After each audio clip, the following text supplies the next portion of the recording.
நடந்த சம்பவத்திற்காக குறைந்தபட்சம் ஒரு வருத்தம் தெரிவிக்கக்கூடிய ஒரு பாங்கு என்பது இல்லை.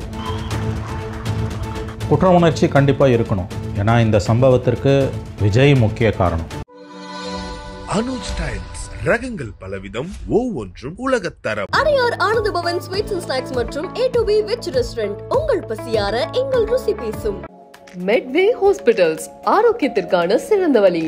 இந்த துயர சம்பவத்துக்கு பிறகு நடக்கக்கூடிய ஃபர்ஸ்ட் பப்ளிக் ஈவெண்ட். அதில் இந்த சம்பவத்தில் தன்னோட ரோலை பற்றி அவர் எந்த கருத்துமே சொல்லாமல் கடந்து போகிறதும், எதிர்த்தரப்பை முதலமைச்சரை விமர்சனம் பண்ணுறதும், அசம்பிளியில் வந்து போய் பேசினாருன்றதும், சுப்ரீம் கோர்ட் ரூலிங் எடுத்து படித்து பார்ப்பதும், ஒன் சைடாக இந்த பிரச்சனையை அணுகுவது. ஆகவே இது வந்து குறைந்தபட்ச நேர்மை தாவேக்காவிடம் விஜயிடம் இல்லை என்பதை தான் இது காட்டுது. மக்களோட பாதுகாப்புக்கு உங்களுக்கு வந்து கொடுக்கறதுக்கு தைரியம் இல்லைன்னா ரிசைன் பண்ணிட்டு போயிடுங்க. இப்பயே கூட்டம் கூட்டினது யாரு? ஸ்டாலினை பார்க்க கூடிச்சா, விஜயை பார்க்க கூடிச்சா? உங்களை பார்க்க தானே கூடிச்சு. உங்களை பார்க்க வந்த கூட்டம் தானே. எல்லா பழியும் தூக்கி நீங்க அரசாங்கத்து மேல எப்படி போட முடியும்? பூட்டிய கதவுகளுக்குள்ள அந்த குடும்பத்தாரிடம் மன்னிப்பு கேட்டார், காலில் விழுந்தார்லாம் செய்திகள் வந்தது. அப்ப இவர் மேல எந்த தப்புமே இல்லைன்னா எதற்காக அவர் பூட்டிய அறைகளுக்குள்ள அவர்களிடம் உயிர்களை பறிகொடுத்தவருடைய குடும்பத்தாரிடம் அவர் மன்னிப்பு கேட்க வேண்டும்? சம்பவம் நடந்தது பொதுவெளியில், in front of every one's eyes. உலகமே பார்க்குற மாதிரி துர்சம்பவம் நடந்தது. ஆனால் பாதிக்கப்பட்டவங்கள நீ தனிப்பட்ட முறையில் மன்னிப்பு கேட்ட கூப்பிட்டு அது மட்டும் ஏன் கேட்டீங்க? 6 மாசம் இருங்கடா. யாரு ரவுடி, யார் அதிகாரப்படணும் தெரியும்டா உங்களுக்கு. என்னை பொறுத்தவரையில் இவர்கள் அபாயகரமானவர்களாகத்தான் காட்சி அளிக்கிறார்கள். ஏன்னா சம்மந்தப்பட்ட குடும்பங்களே வந்து அவரை தேடி வந்து பார்க்கும்போது அவங்க 2 பேருக்குள்ள இருக்க விஷயம், அங்கே நான் மன்னிப்பு கேட்டேன்னு செய்தியை கசிய விடுறதும், இங்கே பொதுவெளியில் வந்துட்டு எனக்கு அதுக்கும் சம்மந்தமே இல்லை, எல்லாரும் தப்பு பண்ணிட்டாங்க, என்ன தவறுன்ற பாணியில் தான் அவர் பேசுகிறாரு. சட்டம் மற்றும் சத்தியத்தின் துணை கொண்டு துடைத்து எறிய தான் போகிறோம். நாங்கள் மக்கள் ஆதரவு எங்கள் பக்கம் இருக்குது, மக்கள் எங்களை நம்புகிறாங்க, நாங்கள் தப்பு பண்ணலன்னு மக்கள் உணர்றாங்க அப்படின்னு சொல்கிறது மூலமாக தங்களுடைய பொறுப்பை வந்து கை கழுவுறாங்க, நழுவுறாங்க. சரி, அப்படின்னா எதுக்கு கூப்பிட்டு பார்த்து மன்னிப்பு கேட்டீங்க? அப்போ இங்கே இருக்கக்கூடிய அந்த இரட்டை நிலைப்பாடு இருக்குல்ல. உங்க அப்பா கைது செய்யும் பொழுதும் நீங்க ஓடுனீங்களே, அப்படியா ஓடணும்? நாங்க இங்க எதுவுமே இல்லையே. கட்சியும் ஓடி போச்சு, விஜயும் ஓடி போயிட்டாரு, ஒட்டுமொத்த கட்சியே தலைமறைவா போச்சு. கேட்டா போலீஸ் சொல்லிச்சு. போலீஸ் சொன்னா நீ கேட்டுருவியா? எங்களுக்கு அந்த அரசியல் தெரியல, ஒத்துக்கிறோம். சாரி, மக்களுக்கு நாங்கள் மன்னிப்பு கேட்டுக்கிறோம். சார் வணக்கம். வணக்கம். வணக்கம் சார், கரூர் ஸ்டாம்பேட்க்கு அப்புறம், அதாவது சரியாக ஒரு 38 நாட்களுக்கு அப்புறம் விஜய் வந்து தன்னோட மௌனத்தை கலைந்து சிறப்பு பொதுக்குழு கூட்டத்தில் பேசியிருக்காரு. அதில் வந்து ஒரு 12 தீர்மானங்கள் நிறைவேற்றப்பட்டிருக்கு. அதே மாதிரி முக்கிய நிர்வாகிகளும் பேசினாங்க, தலைவர்களும் பேசினார், விஜய் உட்பட பேசினார். உங்களுடைய பார்வை? அதான் 38 நாட்கள் கழித்து மௌன விரதத்தை கலைத்திருக்கிறார். வனவாசத்திற்கு பிறகு வெளியே வந்திருக்கிறார். ஆனால் துரதிருஷ்டவசமாக அவரிடம் வந்து நடந்த சம்பவத்திற்காக குறைந்தபட்சம் ஒரு வருத்தம் தெரிவிக்கக்கூடிய ஒரு பாங்கு என்பது இல்லை. குற்ற உணர்ச்சி கண்டிப்பாக இருக்கணும். ஏன்னா இந்த சம்பவத்திற்கு விஜய் முக்கிய காரணம். நம்பர் 1 காரணம் விஜய், நம்பர் 2 பொதுமக்கள், நம்பர் 3 தான் வந்து அரசு காரணம். அல்லது நம்பர் 1 மக்கள், நம்பர் 2 விஜய், நம்பர் 3 அரசுன்னு கூட நீங்கள் வச்சுக்கலாம். விஜய்க்கு இதில் ஒரு முக்கிய பங்கு இருக்குது என்பதை வந்து நாம் ஒப்புக்கொண்டு தான் ஆக வேண்டும். அது குறைஞ்சபட்ச ஒரு தனி மனித நேர்மை. அது வந்து உங்கள் வீட்டில் ஒரு நிகழ்வு, சுபகாரியமோ துக்க காரியமோ, வரவங்களில் யாருக்காவது ஏதாவது ஆகிடுச்சுன்னா உங்களுக்கு அதில் ஒரு மாரல் ரெஸ்பான்சிபிலிட்டி இருக்கும். அப்போ அது கூட அவர்கிட்ட இல்லை. அவர் பூட்டிய கதவுகளுக்குள்ளே 9 மணிலேருந்து 6 மணி வரை கிட்டத்தட்ட 9 மணி நேரத்திற்கு மேலாக பாதிக்கப்பட்ட அந்த குடும்பத்தாரிடம் மன்னிப்பு கேட்டார், காலில் விழுந்தார்லாம் செய்திகள் வந்தது. அப்போ இவர் மேலே எந்த தப்புமே இல்லைன்னா எதற்காக அவர் பூட்டிய அறைகளுக்குள்ள அவர்களிடம் உயிர்களை பறிகொடுத்தவருடைய குடும்பத்தாரிடம் அவர் மன்னிப்பு கேட்க வேண்டும்? நேற்றைய ஸ்பீச்சில் வந்து அரசியல் ஒரு பக்கம், இன்னொரு பக்கம் அந்த சம்பவத்திற்கான தார்மீக பொறுப்பு ஏற்பது, வருத்தம் தெரிவிப்பது, 2ஆக பிரிச்சுக்கணும். நம்ம அரசியல் எப்படியாவது போட்டோம், எக்கடோ கட்டு போட்டோம், எவன் கூடயோ சேரட்டும், யாரோ ஜெயிக்கட்டும், யாரோ தோக்கட்டும், இந்த அரசியல் கட்சிகள் எக்கடோ கட்டு போகட்டும், அதை பற்றி நமக்கு கவலை இல்லை. ஒரு ஒரு ஒரு மனசாட்சி உள்ள ஒரு குடிமகனா, ஒரு பிரஜையா 41 அப்பாவி உயிர்கள் போயிருக்குது, குழந்தைகள் 8 குழந்தைகளுக்கு மேலே கொல்லப்பட்டிருக்கிறார்கள். அப்போ இந்த சம்பவத்திற்கான தார்மீக பொறுப்பு ஏற்கக்கூடிய அந்த ஒரு மனசாட்சி, ஒரு குறைந்தபட்ச நேர்மை துரதிருஷ்டவசமாக விஜயிடம் இல்லை என்று தான் நான் பார்க்கிறேன். அவர் அட்டாக் பண்ணுறாரு, சீஃப் மினிஸ்டர் அட்டாக் பண்ணுறாரு, ஆளுங்கட்சி அட்டாக் பண்ணுறாரு, supreme court judgment, supreme court ரூலிங்கில் இருக்கிறதெல்லாம் எடுத்து கோட் பண்ணிலாம் பேசுகிறாரு. அதெல்லாம் சரி, அது செகண்ட் பார்ட்டு. ஃபஸ்ட்டு பார்ட்டில் வந்து இந்த துயர சம்பவத்திற்கு நான் மன்னிப்பு கேட்கிறேன், வருந்துகிறேன், இனி இப்படி நடக்காம. அவர் தனியாக பார்த்தார்ல சார், தனியாக அவங்கள கூப்பிட்டு, அந்த குடும்பங்களை கூப்பிட்டு அவர் தனியாக ப்ரைவேட்டாக அவர் பார்த்தாரே. அதை தான் நான் உங்களுக்கு சொல்ல வரேன். பொதுவெளியில் ஒரு துர்சம்பவம் நடந்திருக்கும் போது மன்னிப்பு பொதுவெளியில் கேட்கப்படணும். 4 சவுத்துக்குள்ளே ஒரு மரணம் நிகழ்ந்திருக்குது, அல்லது தனிப்பட்ட ஒரு நடிகராக விஜயை பார்க்க வந்த ஒரு கூட்டத்தில் முண்டி அடிச்சுக்கிட்டு போய் 40 பேர் செத்துருந்தானா நான் அதை பற்றி பேச மாட்டேன். அது சினிமாக்காரனுக்கும் அவன் ரசிகர்களுக்கு இடையில் உள்ள ஒரு வேலை. நான் அதை கடந்து போயிடுவேன், எனக்கு அதுக்கு எந்த சம்மந்தமும் கிடையாது.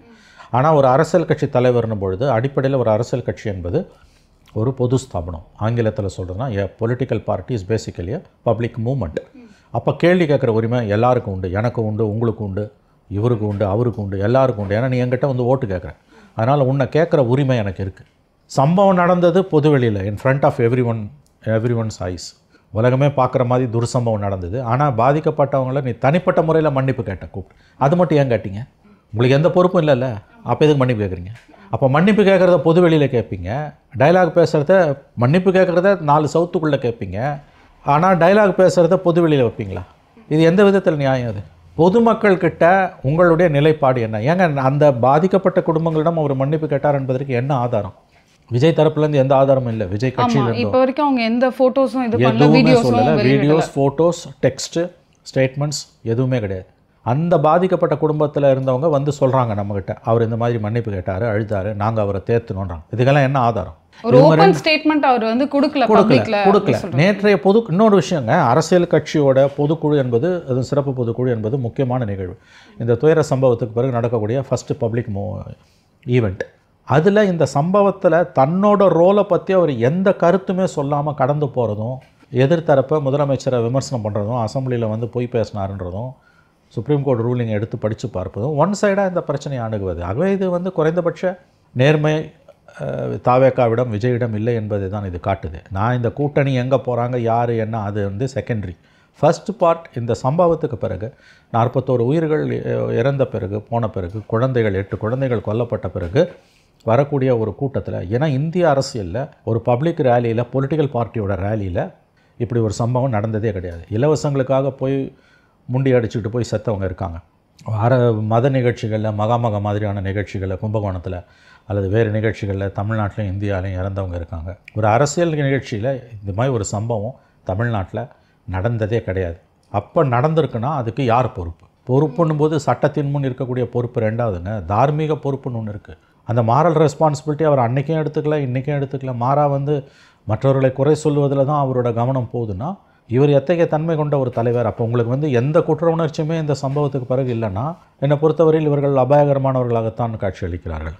ஒரு ஓப்பன் ஸ்டேட்மெண்ட் அவர் கொடுத்துருக்கணும், கொடுக்கல. ஆமாம், அவர் வந்து தன்னோட நிலைப்பாட்டை சொல்லணும் இல்லைங்களா? நான் அதை தான் சொல்ல வரேன். உங்கள் வீட்டில் ஒரு சம்பவங்க, உங்கள் வீட்டில் ஏதோ ஒரு நிகழ்வு, துக்க நிகழ்வு, சுப நிகழ்வு நடக்குது.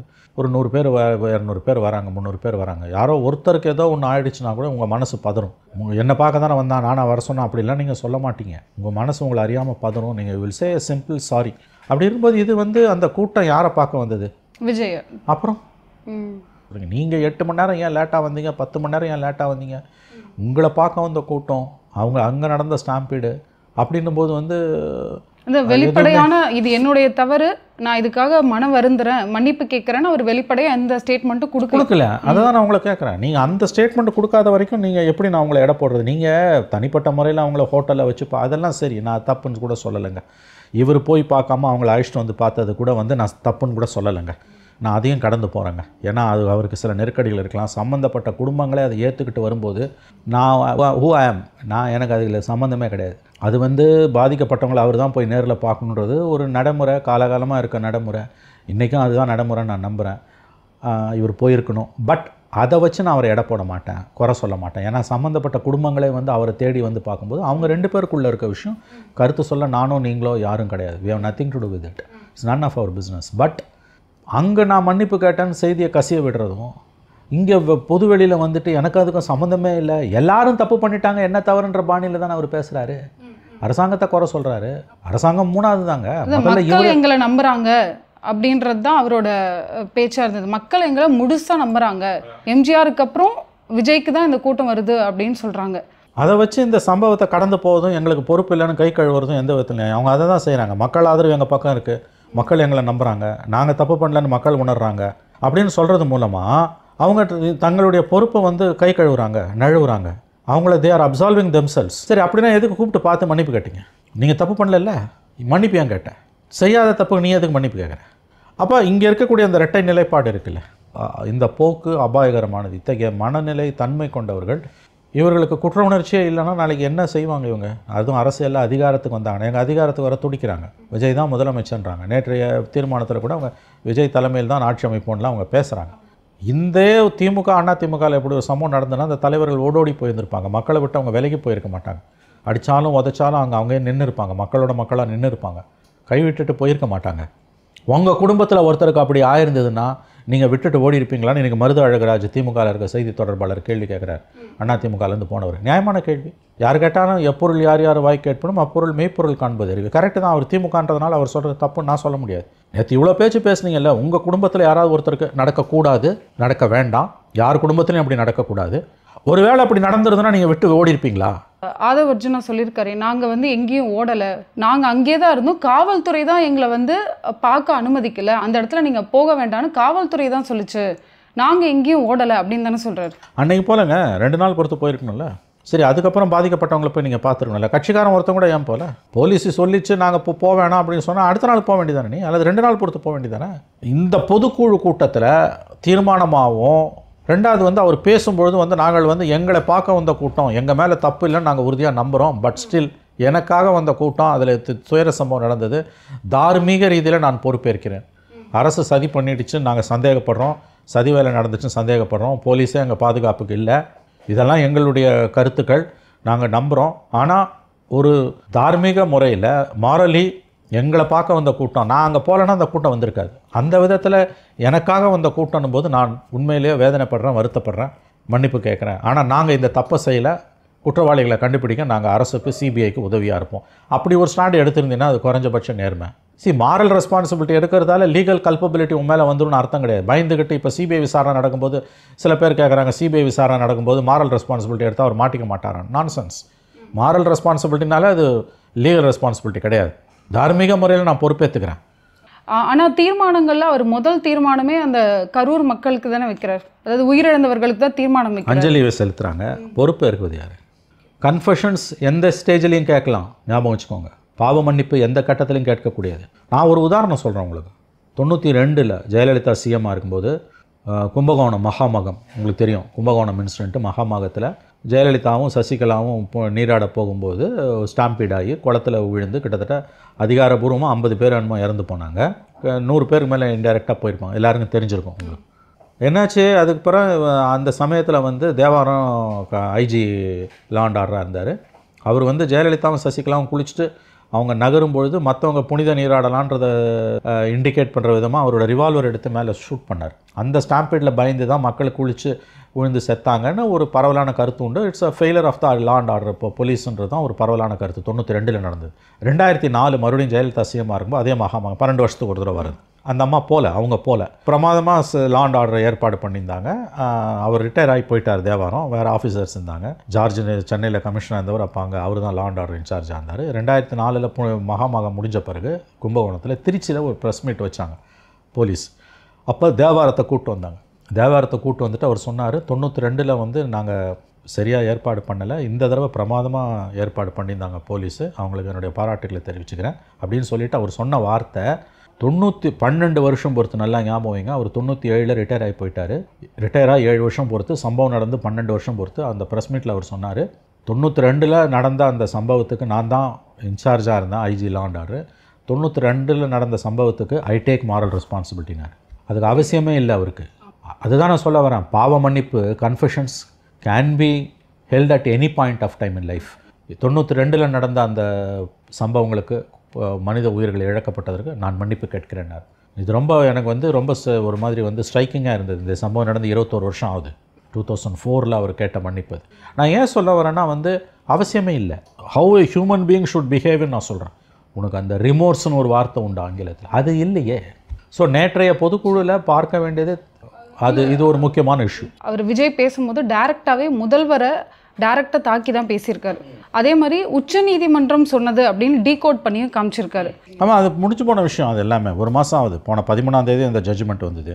கிட்டத்தட்ட 1 மாதம் ஆகுது. அதாவது என்கொயரி கமிஷனை போட்டுட்டு ஒரு டிஎஸ்பி லெவல் ஆஃபீஸர் என்கொயரி பண்ணிகிட்டு இருக்கும் பொழுது ரெவென்யூ செக்ரட்டரி அமுதாவும், ஏடிஜிபி டேவிட்சன், டிஜிபி வெங்கட்ராமன் பொறுப்பு டிஜிபி, இவங்கெல்லாம் இப்போ ஹெல்த் செக்ரட்டரி இவங்கெல்லாம் ப்ரெஸ் மீட் கொடுத்தது வந்து கீழே இருக்கக்கூடிய அதிகாரிகளை வந்து தவறாக வழி நடத்தும், அந்த டைரக்ஷன் வந்து விசாரணையின் போக்கையை தீர்மானிக்கும் என்பது தான் இவர்கள் வைத்த வாதம். அதை உச்சநீதிமன்றம் ஏற்றுக்கொண்டு தான் விசாரணையை வந்து சிபிஐக்கு மாற்றி இருக்குது.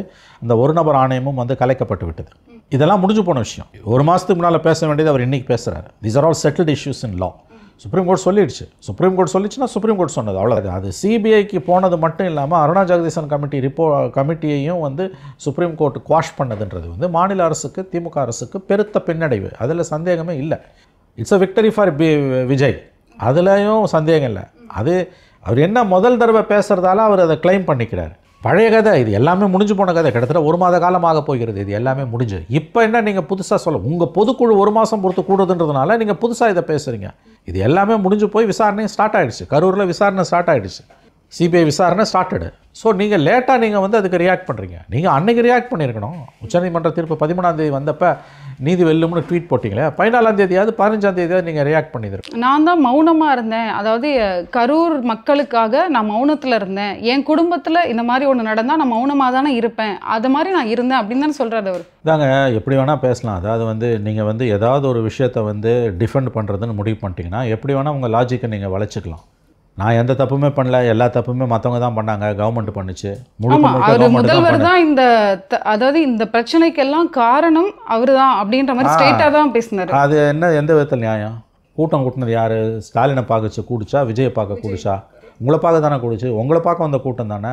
எல்லா பழியும் தூக்கி நீங்கள் அரசாங்கத்து மேலே எப்படி போட முடியும்? எங்களுக்கு வந்து ஒரு குறுகிய இடத்த தான் கொடுக்குறாங்க. அதே மாதிரி நான் வரப்போகிறேன் அப்படின்னு தெரிஞ்சாலே, அதாவது இந்தியாவிலே இல்லாத சில சட்டங்கள்லாம் எனக்கு கொடுக்குறாங்க. எனக்கு வந்து கையை ஆட்டக்கூடாது, நான் வந்து மேலே நின்று பேசக்கூடாது, இவ்வளோ மணி நேரம் தான் பேசணும், இந்த மாதிரி சில ரூல்ஸ் எல்லாம் கொடுக்குறாங்க அப்படின்னு தானே அவர் சொல்கிறார். நீ எதுக்கு குறுகிய இடம்னா ஏன் போனீங்க? அப்புறம் 4 மணிக்கு வரேன்ட்டு ஏன் 8 மணிக்கு போனீங்க? சரி, அவன் குறுகிய இடத்த கொடுத்தான். உங்களுக்கு கொடுத்த நேரம் 8:45 நாமக்கலுக்கு. நீங்கள் 8:45 தான் சென்னையிலேருந்து ஸ்பெஷல் ஃப்ளைட்டில் போகிறீங்க. 3 மணிலேருந்து 10 மணி தான் உங்களுக்கு வந்து கரூரில் கொடுக்கப்பட்ட நேரம். 12 மணிக்கு அங்கே அசம்பிள் ஆகுங்கன்னு உங்கள் டிவிகேவோட சோஷியல் மீடியா விங்கிலேருந்து ஏன் வந்து பதிவுகள் போட ஆரம்பித்தாங்க? ட்விட்டர்லேயும் ஃபேஸ்புக்லேயும் ஏன் பதிவுகள் போட்டாங்க? அது யார் போட சொன்னால்? சோஷியல் மீடியாவில் ஆக்டிவாக இருக்கக்கூடிய ஒரு பொலிட்டிக்கல் பார்ட்டினா அது டிவிகே இல்லையா? ஏன்னா விர்ச்சுவல் வாரியர்ஸ், ஜென்சி கேட்டகரி. மற்ற கட்சிகளை விட இப்போ நீங்கள் வந்து அதிமுக, திமுக, காங்கிரஸ் எல்லாம் விட சோஷியல் மீடியாலேயே almost there living on social media. அவங்க ஐடி விங்ஸை ஸ்ட்ராங் பண்ணிட்டு தான் கட்சிக்கே வராங்க. இன்னும் சொல்லப்போனால் கன்வென்ஷனல் மெத்தட்ஸாக இருக்கக்கூடிய ஒரு நியூஸ் பேப்பர்ஸு, ஒரு டெலிவிஷன் சேனல்ஸு, இந்த மாதிரி எதுவுமே வந்து அவங்களுக்கு கிடையாது. முழுக்க வந்து சோஷியல் மீடியா பிளாட்ஃபார்ம்ஸில் மட்டுமே இயங்கக்கூடிய டெக்னாலஜியை வந்து டு த ஹில்ட் யூஸ் பண்ணக்கூடிய ஒரு பொலிட்டிக்கல் பார்ட்டினா அது தாவேக்கா தான். 12 மணிக்கு எதுக்கு நீ பதிவு போடுற? எல்லோரும் வந்து அசம்பிள் ஆகுங்கன்னு. உனக்கு கொடுத்த நேரம் 3லேருந்து 10. அவர் நாமக்கல்லில் இருக்கார். அங்கே வரத்துக்கு குறைஞ்சபட்சம் அவருக்கு 4 மணியாவது ஆகும்னு தெரியும் உனக்கு. 12 மணிக்கு எது பதிவு போட்டேன்? இதுக்கெல்லாம் அவர் என்னங்க பதில் சொல்கிறாரு? இங்கே எதுவுமே இல்லையே. கட்சியும் ஓடி போச்சு, விஜயும் ஓடி போட்டார், ஒட்டுமொத்த கட்சியே தலைமறைவாக போச்சு. கேட்டால் போலீஸ் சொல்லிச்சு. போலீஸ் சொன்னால் நீ கேட்டுருவியா? அன்றைக்கி போவேணா, சரி உனக்கு பிரச்சனை இருக்குது, அன்றைக்கி 2 நாள் பொறுத்து நீ போயிருக்கலாம்ல. தமிழக அரசிலிருந்து விஜய் அப்புறப்படுத்த வேண்டியவர் என்று நான் சொன்ன கருத்து தவறானது. நான் அதை திரும்ப பெறுகிறேன். எனக்கு அந்த மாதிரி எந்த எண்ணமும் கிடையாது. எனக்கு யார் மேலேயும் வன்மம் கிடையாது. அவர் திருந்தணுன்னு தான் நான் விரும்புகிறேன். அன்ஃபார்ச்சுனேட்லி நேற்றைய உரையில் கூட அவர் தன் தவறை திருத்திக் கொள்ளவில்லை என்பதுதான் துரதிருஷ்டவசமான விஷயம் என்று நான் பார்க்கிறேன். அதாவது டிவிகேக்கும் காங்கிரஸுக்கும் ஏதாவது கூட்டணி அமைக்க வாய்ப்புகள் இருக்கா? ஏன்னா அவங்க 2 பேருக்குள்ள பேச்சுவார்த்தை போகுது அப்படின்னு சொல்கிறாங்க. அவங்க சில விஷயங்களில் ஒன்றுபடுறாங்க. இந்த எஸ்ஐஆர் போன்ற விஷயங்களில் திமுகவை உடைச்சிட்டு காங்கிரஸ் வருவாங்களா? 26 சட்டமன்ற தேர்தலில் திமுக காங்கிரஸ் கூட்டணி உடைவதற்கு 100% வாய்ப்பு இல்லை. விஜய் காங்கிரஸோட போவார் என்பதெல்லாம் வந்து காங்கிரஸுக்குள்ளே ஓரங்கட்டப்பட்ட, காங்கிரஸுக்குள்ளே அதிருப்தியில் இருக்கக்கூடிய சிலருடைய நப்பாசை. அதற்கு வாய்ப்பே அறவே கிடையாது. விஜயோட ராகுல் காந்தி பேசினது உண்மைதான். அது வந்து விஜய் பிஜேபி பக்கம் போயிடக்கூடாதுன்ற ஒரே ஒரு எண்ணத்தில் மட்டும்தான் அவர் ராகுல் காந்தி விஜய் கிட்ட பேசியிருக்காரு. 2009 விஜய் வந்து ராகுல் காந்திக்கு பழக்கம் என்று சொல்லுகிறார்கள். அதனால் பேசினது உண்மை. பட் அதுக்கு ஒன்றும் பெரிய பொலிட்டிக்கல் மீனிங் கிடையாது, இம்பார்ட்டன்ஸ் கிடையாது. காங்கிரஸ் விஜயுடன் கூட்டணிக்கு 26 போகாது. அது கம்ப்ளீட்டாக ரூல்ட் அவுட்டுன்னு தான் நான் பார்க்குறேன். விஷயங்கள் அவங்க தமிழ்நாடை பற்றி நிறைய விஷயங்கள் சொல்லியிருக்காங்க. அதாவது மழைநீர் வடிகால் வேணும், நெல் கொள்முதல் வேணும், இந்த மாதிரி சில விஷயங்கள் சொல்லியிருக்காங்க. ஆனால் மிக முக்கியமாக பார்க்குறது அவங்க எஸ்ஐஆர் வந்து நீக்கப்படணும் அப்படின்னு சொல்லியிருக்காங்க. அவங்க நேற்று பேசிகிட்டு இருந்த அதே சமயத்தில் தான் திரு ராகுல் காந்தி அவர்கள் வந்து ஹரியானாவில் ஓட்டு திருட்டு நடந்திருக்கு, ஜனநாயக படுகொலை, இது பாஜக வந்து ஜனநாயக படுகொலையை பண்ணிகிட்டு இருக்காங்க அப்படின்னு சொல்கிறாரு. இது இவங்களும் வேண்டான்னு சொல்கிறாங்க, எஸ்ஐஆர் இவங்களும் வேண்டான்னு சொல்கிறாங்க, காங்கிரஸும் வேணான்னு சொல்லுது. இது நீங்கள் எப்படி பார்க்குறீங்க? ஆமாங்க, ஹரியானாவில் சொன்னது வந்து ஹரியானாவில் ஓட் சோரின்றது வந்து வேறு, எஸ்ஐஆர் வேறு. ராகுல் காந்தி வந்து ஓட்டு திருட்டு நடந்ததுன்னு சொல்கிறாரு.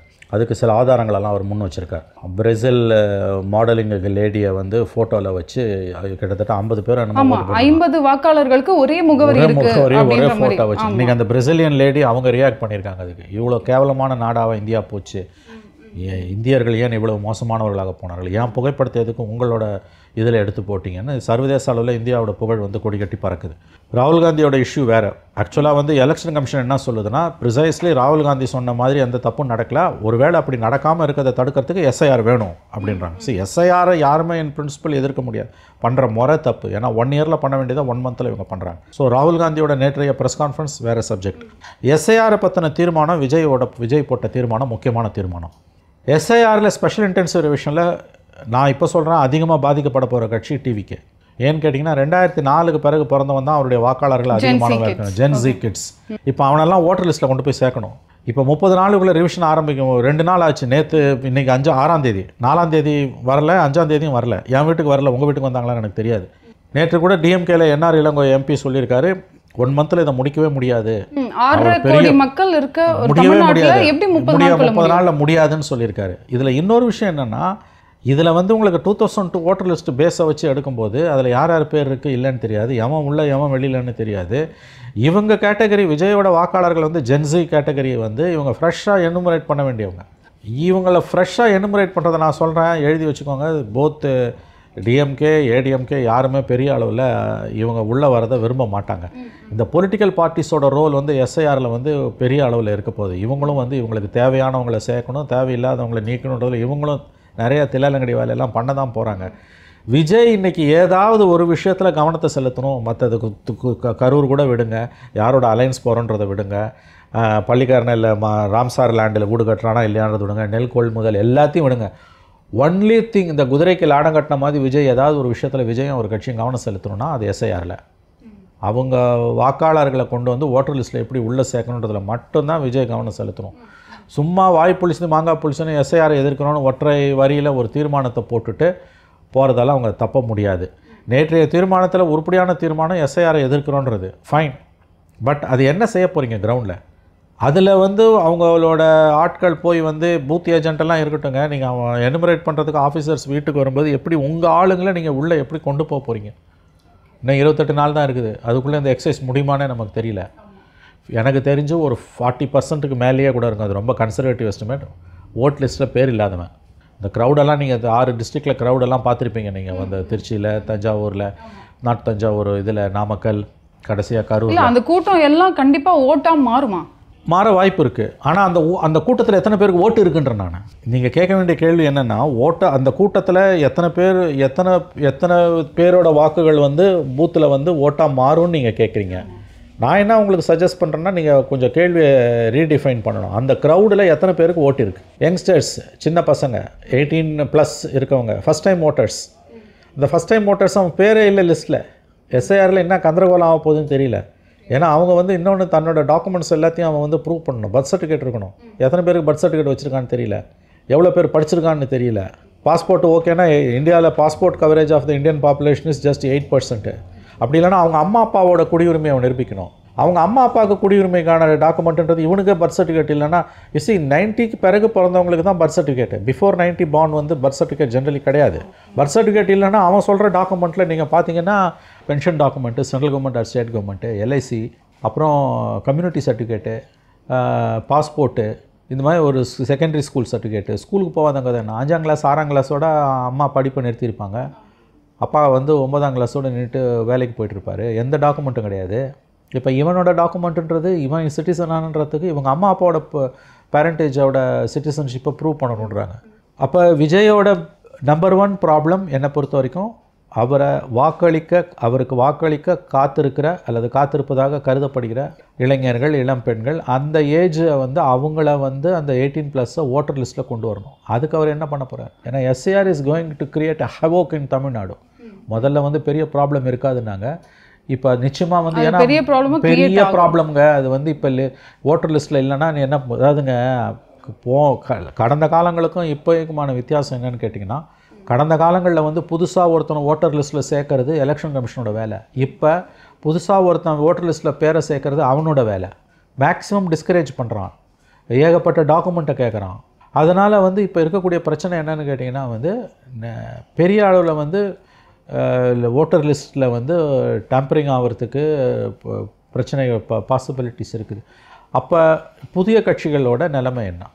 ஸோ விஜயோட நம்பர் 1 ப்ராப்ளம் எஸ்ஐஆர். அந்த இடத்துல கோட்டை விட்டாங்கன்னா எலெக்ஷன் டே, போலிங் டே அன்றைக்கி ஓட்டர் ஐடியா வச்சுட்டு சுற்றுறதால ஒரு பிரச்சனையும் இல்லை. உங்கள் நேம் ஓட்டர் லிஸ்ட்டில் இல்லைன்னா யுவர் ஃபினிஷ்ட்.